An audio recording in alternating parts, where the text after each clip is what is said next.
So a lot of people have a misconception about hospice, and they may have a previous experience where they had a grandmother or an aunt or an uncle that went on to hospice, and many times that individual was very, very sick at the time. And so that's what they think hospice is. But the reality is that hospice is a 6-month program that includes a variety of different services. It's not just nursing and medical services, not just a medical director that's going to be monitoring the care under a physician's care, not just a physician assistant that's going to do face-to-face visits. It's not just a chaplain or a social worker. It's an entire team, including a bath aide, and in some cases there's some therapy involved too. It just varies by the individual, and sometimes these folks are very high functioning, and sometimes they don't even look that sick, but they have a diagnosis that fits the model for hospice. They've made a personal choice to not continue with aggressive medical care, and so there's a trade-off. When somebody just makes a choice to receive radiation or chemo or a surgery, there is pain and suffering that comes along with that, and taxing that takes time away from them feeling well enough to be with family, to have activities, to travel and that sort of thing. And we have people who have decided to go on to hospice that we were able to do symptom management with. We got rid of their pain. We got rid of many of the symptoms that the side effects of some medications and that sort of thing, and they actually felt better once they went on to service and actually had more energy and rallied. And they were on service for the full 6 months, and they got to do things with their family that they wouldn't have otherwise. So there's a bright side to hospice as well that I think a lot of people don't really talk about, because all they typically see is people going on hospice way too late, and they end up on service very, very sick. And not that we want to put people on hospice too early, but I do think it is a chronic problem that we put people on hospice too late. And so that's in a nutshell what some of the components of hospice is. It can vary a lot. In the early stages, a lot of it is social work. A lot of it is, trying to do the symptom management, see if we can get rid of some of the medications that have a lot of side effects, and try to help get that person as comfortable as absolutely possible, and figure out what their goals are. What do they want to do with this 6 months? What things are they wanting to accomplish? Are they wanting to, mend fences with family, or go on a special trip, or make it to a wedding? There's a lot of things that people have in their lives that are kind of the last things that they're wanting to do, and so those are holidays and get-togethers and a lot of different things that are extremely important to these folks. And we, as a hospice, our main job is to get somebody physically able to participate with that in a way that's comfortable, and that they can really focus in and enjoy that situation. I think some folks have seen the later stages of hospice, where somebody is getting severely ill, and that disease process is taking its kind of toll, and so that hospice is really spending a lot more time on the medical side of things and doing a lot more intervention with the families to try to prepare them. And there's a lot that happens in the hospice process, not just to the patient but also to the family, and so it's really, really important.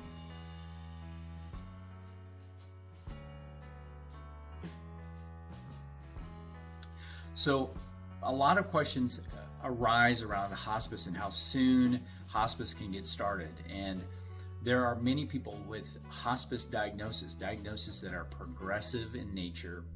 And it's a long continuum of where, at what point hospice is in need. And some of this is very subjective, up to the individual. How much treatment do they want? How far do they want to go?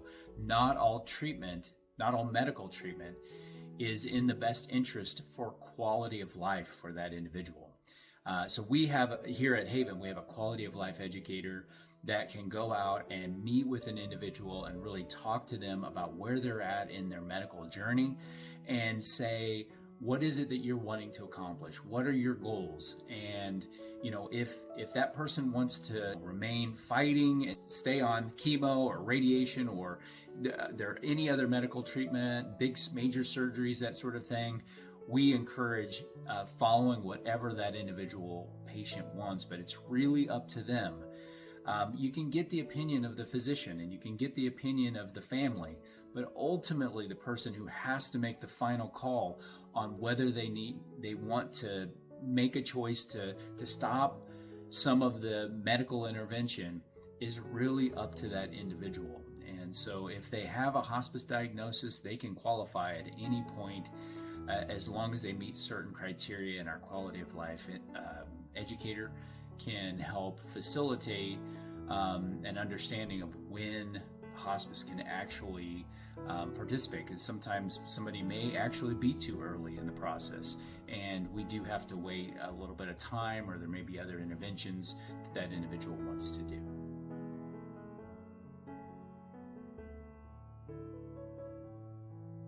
So a lot of people wonder, how do I get started? How do I understand if I qualify for hospice or not? First steps here at Haven are to just basically let us know that you're interested in talking to our quality of life educator, or you're wanting to learn more about hospice. Our quality of life educator will come out to your home or facility. They'll meet with you and potentially your family, and they'll go over and ask you a lot of questions related to what your current condition is. They'll review your medical condition. They'll look at the treatments that are being provided and where you're at, and if you potentially qualify for hospice. And then they talk about the hospice process. They teach you every component of it and what it means for you and potentially your family. You see, it is not just a patient program, it's also a family program. Both of my parents passed away. Neither one of them had hospice, and I didn't get the services that come along with hospice, like bereavement. And so that process continues on after that individual leaves us. And that's a 13-month program of bereavement. And the reason why it's 13 months is it gets the family through those last items, whether that's a birthday, an anniversary, a holiday, all of those firsts without that individual. So it's just as much for the family and helping them find peace as it is for that individual to find comfort and closure in their final days. And so again, it's a 6-month program, so understanding all the components of it are really important, and our quality of life educator is really, really good at helping explain all those things. So people who are on hospice often wonder, how often should I expect somebody to come to the home? And the answer is as often as you need us. There are needs that happen in the middle of the day or in the middle of the night, and we are a 24-hour hospice. And so if there's something urgent, we have nurses that are on call that come out and help with situations with folks. If there's pain or discomfort, that sort of thing is really, really important. We have social worker and chaplain if there's emotional needs that in that kind of other kinds of comfort, and then if there's extra services that are needed. And so some families need extra support. We have a bath aide that will go out and help with some personal care and help. There's just tons and tons of education to the family to help them understand what they can do and to participate in it and what to expect. It's an amazing program in that it really does support the family in so many ways. And so how often somebody should be expected to come out really depends on the individual. In the early days, if they're high functioning and they seem to be doing quite well, then it's not as often. And then as things progress, It may be very often and very frequent. It just depends. And in the final days, there is a lot of interaction between the hospice and the family and that individual to make sure that their process is as comfortable and safe as possible.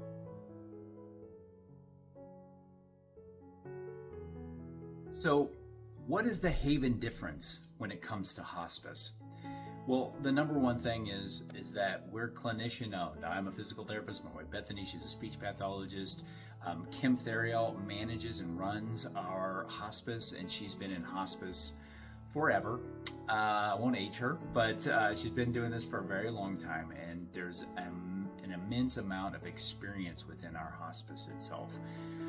What makes a difference is that we are compassionate clinicians, and we're owned and operated right here in the 417 area. It makes us special and unique in that no other hospice in this area is owned by somebody who lives here. That makes all the difference in the world. Reputation is extremely important to us, and making sure that we're taking care of our people the way we would want our own families taken care of is absolutely the bar that we set for the care that we provide. And we have an amazing reputation as a company. We also have a quality of life program. It's unique to our company in that we have someone who's going to really go out and educate someone fully on hospice, and they really have a good understanding of how it works, and they can bring in family and try to help to educate them as well, and really help them make a decision about if hospice is the right choice for them. You know, it's good to talk to a physician about these sort of things, but ultimately it is that individual's choice. If they have the diagnosis and they qualify, it is their choice on whether they want to go on hospice or not. And we want to make sure they're fully educated to make a great choice for themselves. So one of the questions that we often get is, how much is hospice available? Well, hospice is open 24 hours a day because needs happen. There is no time where it's not. And so there's no getting up and going to a hospital or emergency room. We have one of our trained clinicians come to you. And so if there's a need in the middle of the night, we have staff on 24 hours a day in order to make sure that people get what they need as soon as they need it. So what comes with hospice? Besides the clinician, the nurse, the bath aide, the chaplain, the social worker, besides the clinician team, the medical director, the nurse practitioner, all of this team working together, besides that, there's all kinds of equipment that are provided for free, a hospital bed, oxygen, so many things. It's too many things to get into. And then oftentimes it's hospice-related pharmacy. So any medications that are needed in order to help people manage their hospice diagnosis are included in the hospice service. Now, there is a lot of questions around insurance, and I would say that 99% of the people that go onto our hospice either have Medicare or Medicare Advantage. And so many folks are in that particular category. There are commercial plans, but for the most part, most people fall into one of those categories, and that is covered at 100%. So sometimes we get the question, what if I get more sick while on hospice services? And so what if an incident happens? What if I get pneumonia, or what if, I fall and break a hip or something to that nature? Now, you need to understand that in hospice, the main goal is comfort, and also making sure that we're keeping that individual safe. And so there are occasions where somebody may get something that requires them to go back to the hospital. Like, let's say, for instance, they have a fall and they break a hip. Well, what we do is we have them go, and sometimes they'll have a procedure to get that hip repaired. They'll put a pin in, and they'll go through rehab and that sort of thing.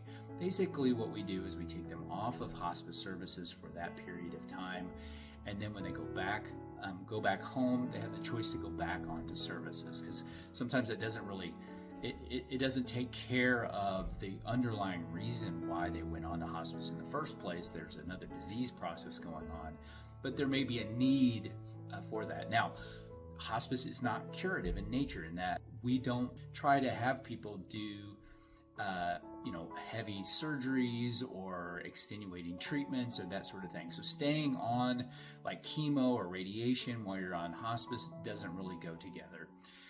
However, there are, like I mentioned with the hip fracture, there are situations where somebody may decide to go back to the hospital and get care. And at any point in time, if somebody says, I think I want to get care for this situation or this problem, we 100% will take them off of services and they go back to the direction they were going to begin with. So that's no problem at all. So some people wonder, like, what happens in the middle of the night if I get sick or I have a problem I need addressed. We have a 24-hour hotline. We have an answering service. They just call in. They will get to the on-call nurse. The on-call nurse takes that call and assesses that situation. If there's an urgent need, they will hop in the car and head that way. And so that's typically no problem. We are a 24-hour service that people can rely on.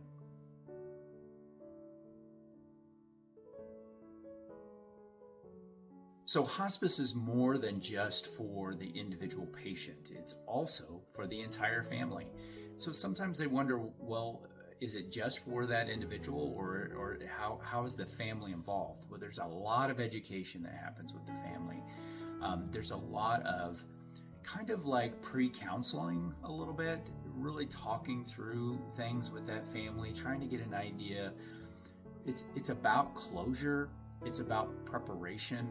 It's about understanding what healthy grieving is, trying to take care of things that need to be said, that need to be done, and preparing that family for caring for that individual in some cases, and also preparing for what happens after that individual isn't with them any longer.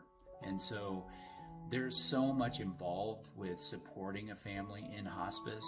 We have a personal care aide that comes out and helps with personal care, and they can do education. That nurse is out there, that chaplain, that social worker. That is really the foundation of the support. Is that bringing all these folks together in order to make sure that family understands what it is they're trying to accomplish, and so that process is as smooth as absolutely possible. If you talk to most people about hospice, 99% of them will say that it was a positive experience. Those that did not have a positive experience were probably with the wrong hospice. And most of the time, family members don't even know they need hospice. They don't even know what it is. And so once they start to realize that chaplain or that social worker or that nurse or that bath aide is there to help explain things and help them feel a sense of comfort that this is as natural of a process as anything else in the world, and that they are the few people in the world that understand it as well as they do and can freely talk about it and discuss it in a way that really does provide comfort not only to the patient but to the family as well. And so in our organization, these folks are truly angels, and they are amazing people. They have a better understanding of things than 99% of the population does, and that's what makes them so good at what they do, and it's why hospice is such a successful program. In summary, Haven Hospice is a program that, one, helps people find whether hospice is right for them. We do a lot of education with people without ever putting them onto hospice services. We do a lot of teaching and just staying in touch with people that aren't on our services, but they're folks that probably meet some of the criteria, if not all of the criteria, and they're just still deciding if this is the right program for them. And in a nutshell, what's great about hospice is that we're locally owned. Reputation's extremely important to us. We have an enormous amount of experience in our area. That the fact that we're locally owned and not owned by some corporation that's outside of Missouri is a huge factor, because the people that are making the decisions about day-to-day care are people who are clinicians themselves. They've worked out in the field and they know what's right for those individuals. The thing about hospice is it's a 24-hour service. It's paid for by Medicare and Medicaid at 100% most of the time. There's DME equipment like hospital beds and oxygen. There's pharmacy that's covered, and hospice-related pharmacy or medicines. That there's so many components that really help the family as well, and it's more about bringing comfort and making sure that that final 6 months is absolutely the best possible experience for everyone involved. Thank you.